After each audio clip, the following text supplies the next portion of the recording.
आपण पाहत आहात आपल्या हक्काचे प्रतिध्वनी न्यूज। कौलापूरचे भानुदास पाटील यांचा भाजपात प्रवेश। कौलापूर तालुका मिरज येथील माजी सरपंच, उपसरपंच, ग्रामपंचायत सदस्य, विविध सहकारी संस्थांचे पदाधिकारी तसेच अनेक कार्यकर्त्यांनी भारतीय जनता पक्षात जाहीर प्रवेश केला आहे। कौलापूर येथील श्री भानुदास पाटील व त्यांच्या कार्यकर्त्यांनी शनिवारी माजी पालकमंत्री आमदार डॉक्टर सुरेशभाऊ खाडे यांच्या उपस्थितीत भारतीय जनता पक्षामध्ये प्रवेश केला। या पक्षप्रवेश कार्यक्रमात भाजपच्या वतीने सर्व पदाधिकारी व कार्यकर्त्यांचे पुष्पगुच्छ देऊन स्वागत करण्यात आले।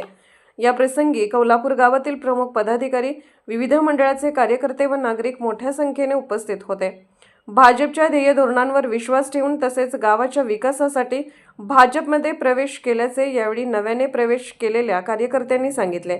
या पक्षप्रवेशामुळे कौलापूर गावात भाजपची संघटनात्मक ताकद अधिक मजबूत झाली असून येणाऱ्या काळात पक्षाला याचा निश्चितच लाभ होणार असल्याचे राजकीय जाणकारांकडून सांगितले जात आहे।